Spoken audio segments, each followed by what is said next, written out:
নেতৃত্ব আজ 3 দিন ধরে যে ধর্ণা মঞ্চ চলছে আপনারা অবগত আছেন। সেই বিষয়ে আমরা ডিটেল আপনাদেরকে বিভিন্ন বক্তার মাধ্যমে শুনিয়েছি। বিষয় হচ্ছে আমাদের এই প্রিয় মাতৃভূমি ভারতবর্ষ আজকে সংবিধান বিপন্নর মুখে। আজ স্বাধীনতার ৭৯ বছর পর্যন্ত দলিত, আদিবাসী, পিছিয়ে পড়া, এসটি, ওবিসি এবং বিশেষ করে মুসলিমরা আজও পর্যন্ত সিংহভাগ জনগণ আমাদের দেশের যে সংবিধান, যে মৌলিক অধিকার, ধর্মীয় অধিকার, বলার অধিকার, গণতান্ত্রিক অধিকার, সেই অধিকার এখনো পর্যন্ত আমরা পাইনি। কারণ ইংরেজরা এখান থেকে চলে গিয়েছেন। সাদা চামড়ার ইংরেজরা যাওয়ার পরেও এখানে মনোবাদী, ব্রাহ্মণ্যবাদী লোকেরা আজকে সাম্প্রদায়িক সম্প্রীতিকে নষ্ট করে আজ মানুষে মানুষে বিভেদ সৃষ্টি করে ডিভাইড অ্যান্ড রোল চালিয়ে তারা অল্প সংখ্যক 6% লোকের কাছে গোটা ভারতবর্ষের 81% রাজনৈতিক শক্তি তারা কুক্ষিগত করেছে। ভারতবর্ষের 85% সম্পত্তি তারা কুক্ষিগত করেছে এবং এই দেশের যারা স্বাধীনতা সংগ্রামের উত্তরসূরি, যারা এই দেশকে নির্মাণ করেছে, যারা কৃষক এবং যারা এখানকার লেবার, যারা উচ্চ প্রাসাদ তৈরি করেছে, তাদেরকে তারা আরো গরিব করেছে এবং যারা পুঁজিপতি ক্যাপিটালিস্ট তাদেরকে তারা আরো বড় করেছে। আমাদের বলার কথা হচ্ছে এই ভারতবর্ষের যে সংবিধান, আমাদের এই সংবিধানকে আজকে বাঙালি বলে আজকে বিভিন্ন জায়গায় হেনস্থা করা হচ্ছে। ওই সমস্ত যারা বিজেপি আরএসএস এর লোক এবং বিজেপি পরিচালিত বিভিন্ন গন্ডা বাহিনী, তাদেরকে বলতে চাই আজকে বাংলা ভাষাকে ছোট করে দেখা, বাংলা ভাষা মানে বাংলাদেশি দাগিয়ে দেওয়া। শুনে রাখো, বাংলাদেশে আমরা এবং আমাদের যে বাংলা ভাষা, তোমাদের বলে রাখি যে আমরা তারাই যারা জাতীয় অ্যান্থাম, জাতীয় সঙ্গীত উপহার দিয়েছে জনগণ মন অধি নায়ক জয় হয়ে, সেই রবীন্দ্রনাথ ঠাকুরের বাংলার লোক আমরা। যে বাঙালিরা এখন ভাবে আদার্স অফ ইন্ডিয়া 25 বছর পরে ভাবে, সেই বাংলার আমরা। যে কাজী নজরুল ইসলাম স্বাধীনতা পিরিয়ডে বলেছিলেন, ওরা এক প্রিন্টে দুইটি কুসুম, হিন্দু মুসলমান, মুসলিম তার নয়নমণি, হিন্দু তার প্রাণ, এই তিনি বলেছিলেন, সেই বাংলার লোক আমরা। অতএব বাঙালিদেরকে দেশপ্রেম শেখানো এবং বাংলাদেশি বলে দাগিয়ে দেওয়া, এটা একদম মানে হিতে বিপরীত হবে।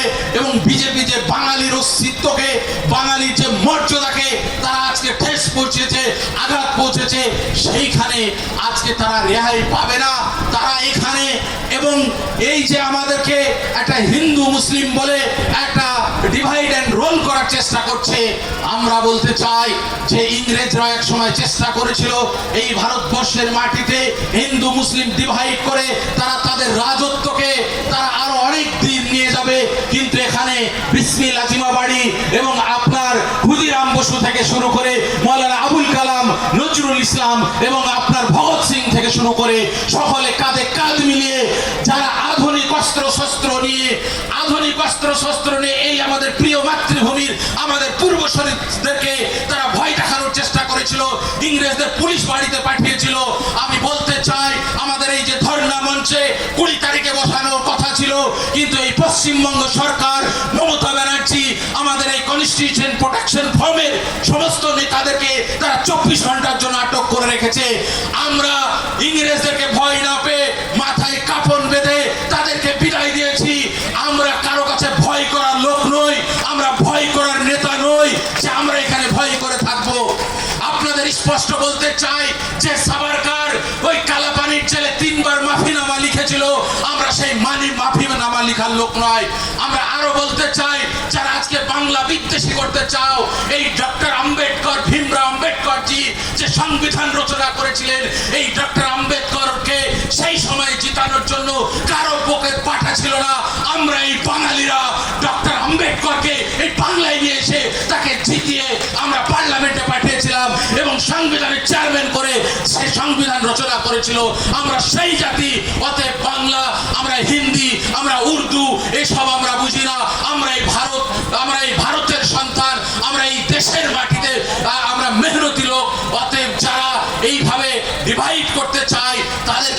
আপনাদেরকে এই ধর্ণা মঞ্চ থেকে হুঁশিয়ারি দিতে চাই, সেটা হচ্ছে যেখানে আজকে আপনার যে হিটলার, আজকে জার্মানির যে নাৎসি বাহিনী হিটলার, আজকে নরেন্দ্র মোদীর নেতৃত্বে এই ভারতবর্ষে হিটলার তন্ত্র চলছে। আপনি দেখুন আজকে ভারতবর্ষের যে আপনার বিভিন্ন রকমের বড় বড় নেতা এবং সহসভাপতি যে দেশের ভাইস প্রেসিডেন্ট তিনি একটা যদি প্রধানমন্ত্রীর বিরুদ্ধে কথা বলেন তাহলে তিনাকে আর খুঁজে পাওয়া যায় না, সঙ্গে সঙ্গে তার কাছ থেকে রিজাইন নিতে হয়। এই হচ্ছে মানে ইংরেজদের মতোই তাদের ব্যবহার এবং হিটলারের মতো ব্যবহার হচ্ছে এই বিজেপি এবং নরেন্দ্র মোদী সরকারের। এই ওয়াকাফ আন্দোলনে আজকে যেভাবে সংবিধান বিরোধী আইন পাশ করা হয়েছে, এই ওয়াকাফের যে ট্রাইব্যুনাল কোর্ট হয়েছে সেটাকে আপনার তার শক্তিকে হ্রাস করা হয়েছে। আমাদের কথা হচ্ছে এখানে অনেক ট্রাইব্যুনাল আছে, তো সমস্ত ট্রাইব্যুনালকে সেম থাকবে, অথচ ওয়াকাফের ট্রাইব্যুনালকে কেন সেটাকে অকেজ করা হবে?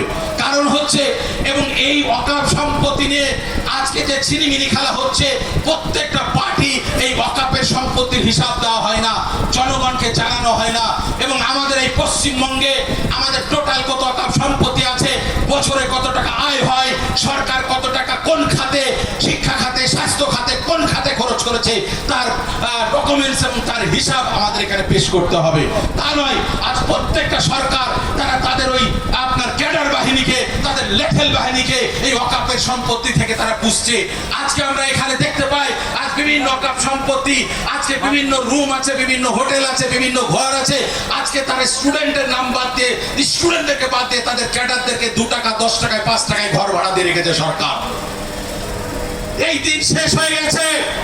আজকে আমরা ঐক্যবদ্ধ হয়েছি যে আজকে একটা নয়, দুটো নয়, আজকে নওশাদ সিদ্দিকী সাহেব, হাকিকুল ইসলাম সাহেব, ইমতিয়াজ আহমেদ সাহেব, সরওয়ার হোসেন সাহেব, আজকে সবাই ঐক্যবদ্ধ হয়েছে।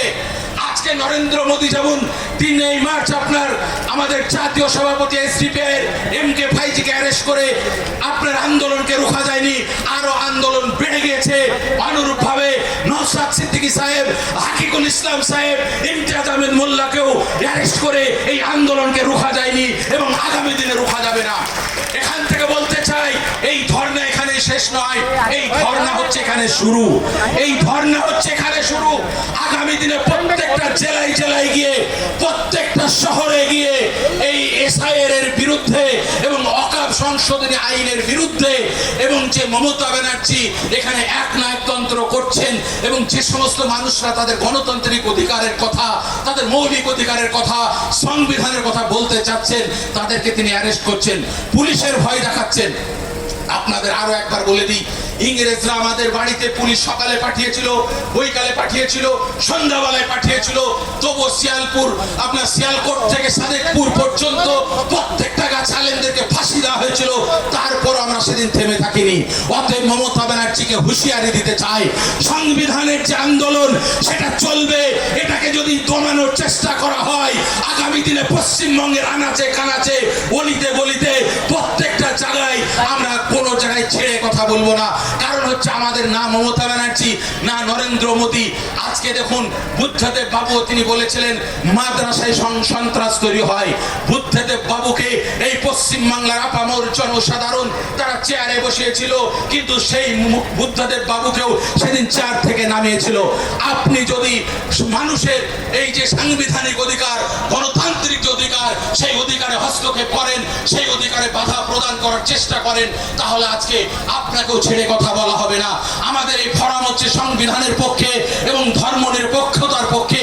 অতএব যারা সস্তা রাজনীতি করছে, আপনারা দেখেছেন 21শে জুলাই মাননীয় মুখ্যমন্ত্রী তিনি বক্তব্য দিলেন, তিনি একটা গণতন্ত্র দেশের মুখ্যমন্ত্রী কিনা আমার সন্দেহ হয়। তিনি রানী, তিনি হচ্ছেন রানী। তিনি বললেন বক্তব্যে যে আমি একটা জগন্নাথ মন্দির করে দিয়েছি, এবার আপনাদের আমি দুর্গাঙ্গন করে দিতে চাই। আমি বলতে চাই আপনি এই কথাটা যোগীর মতো কাপড় পরে বললে আরো বেশি ভালো হতো, যোগীর যে পোশাক ওইটা পরে বললে ভালো হতো। আপনার অডিয়েন্স হচ্ছে 80 থেকে 90% মুসলিম অডিয়েন্স বসে আছে, আর আপনি সেখানে বলছেন জগন্নাথ করে দিয়েছি, এবার দুর্গা মন্দির করে দিব। আপনাদেরকে কি আমরা মন্দির মসজিদ করার জন্য ওই পবিত্র চেয়ারে বসিয়েছি? আপনাদের স্বাস্থ্যকে সঠিক করার জন্য, এডুকেশন সিস্টেমকে সঠিক করার জন্য, বেকার ছেলে মেয়েদেরকে কাজ দেওয়ার জন্য, রোড সঠিক করার জন্য, পরিবহন সঠিক করার জন্য, দুর্নীতিকে শেষ করার জন্য আপনাদেরকে জনগণ আশা নিয়ে সেখানে দিয়েছিল। আপনি তার বিশ্বাসযোগ্যতা হারিয়েছেন, অথবা আপনার কোনো অধিকার নাই আপনি ওই চেয়ারে বসে থাকবেন। কারণ আপনাকে জনগণ যে অধিকার দিয়েছে, আপনি ভোটের সস্তা রাজনীতি করছেন। ভোটের সস্তা রাজনীতি, আপনি লক্ষ্মী ভান্ডার দিচ্ছেন, ইমাম ভাতা দিচ্ছেন, মানে যেখানে যেখানে যে রাজনীতিগুলো করলে সেখানে ভোট পাওয়া যাবে, মানুষরা শুধু ভোট দিবে। এই ভোটের সস্তা রাজনীতি ছাড়ুন, ডেভেলপমেন্টের কথা বলুন, উন্নয়নের কথা বলুন। আজকে টেকনোলজির যুগে আপনি আজকে যে লেবার, এই লেবার কেন আজকে বিদেশে কাজে যাচ্ছে? কেন পশ্চিমবাংলার বুকে আপনি কাজ দিতে পারছেন না? পশ্চিমবঙ্গে কিসের অভাব বলেন? পশ্চিমবঙ্গে আমাদের কিসের ল্যান্ডের অভাব, আমাদের কলকারখানার অভাব, কিন্তু সবগুলো আপনারা এই দুর্নীতির কারণে, কাটমানির কারণে আপনারা এই নষ্ট করে দিয়েছেন। যার ফলে আজকে এই বাংলার শ্রমিকদেরকে আজকে গোটা ভারতবর্ষ নয়, আজকে জাতীয় স্তরে যদি দেখেন, সৌদি, দুবাই, বাহরাইন, কাতার, সমস্ত জায়গায় আমাদের এই পশ্চিমবঙ্গের লোক কাজ করতে যায়। তাহলে আপনি এতদিন আজকে 10,000 মাদ্রাসা দেবো বলে, আজকে দুর্নীতিমুক্ত সমাজ করব বলে আপনি এখনো হাওয়াই চটি পরে বলছেন যে আমি দুর্নীতি, মানে এমন হয়ে গেছে তিনি বলতে বাধ্য হয়েছেন যে আমার অমুক রানীনগরে বা অমুক জায়গায় যারা দাঁড়িয়েছে তাদেরকে দেখে ভোট দিয়ে না আমাকে দেখে দেন। তার মানে তিনার পুরো দলই হচ্ছে করাপশন। উনি বুঝে গেছে, তাই তিনি বলছেন ওদেরকে দেখো না, ওরা করাপশনে যুক্ত, আমাকে দেখে ভোট দাও। কারণ হচ্ছে আপনি বিজেপির সঙ্গে শুধু ঘটাপ করেছেন, আপনার কালীঘাট পর্যন্ত এই দুর্নীতি পৌঁছাবে, কিন্তু ঘটনা হচ্ছে আপনি বিজেপির সঙ্গে ঘটাপ করে নিয়েছেন, যার ফলে আপনার ওই কালীঘাট পর্যন্ত সিবিআই ইডি পৌঁছাচ্ছে না। আর নরেন্দ্র মোদী সরকার, এই হিটলার বিজেপি ফ্যাসিবাদী সরকার, যে কোনো আপনার রাজনৈতিক দল হোক, অরাজনৈতিক দল হোক, যে কোনো নেতা যখনই বিজেপির বিরুদ্ধে নীতির বিরুদ্ধে বলছে, সঙ্গে সঙ্গে তার বাড়িতে ইডি পাঠানো হচ্ছে, তার অফিসে ইডি পাঠানো হচ্ছে এবং ইডিতে ভয় দেখানো হচ্ছে। আমাদের মনে হয় যে ইডি একটা কনস্টিটিউশনের একটা পদ, এটা একটা মর্যাদাপূর্ণ একটা সংস্থা, অথচ আজকে বিজেপি, ইডি, সিবিআই এই সমস্ত এজেন্সিগুলো তারা পকেটে পুরে নিয়েছে এবং পকেটে পুরে নিয়ে তাদের এমন পরিস্থিতি যে একদম আপনার হেমন্ত সোরেন থেকে শুরু করে অরবিন্দ কেজরিওয়াল থেকে, মানে প্রত্যেকটা পার্টির নেতাদেরকে তারা আজকে কম্প্রোমাইজ করতে বাধ্য করা হচ্ছে এবং তাদেরকে ভয় দেখানো হচ্ছে, থ্রেট দেওয়া হচ্ছে এবং গণতান্ত্রিক নিয়ম নীতি মানা হচ্ছে না।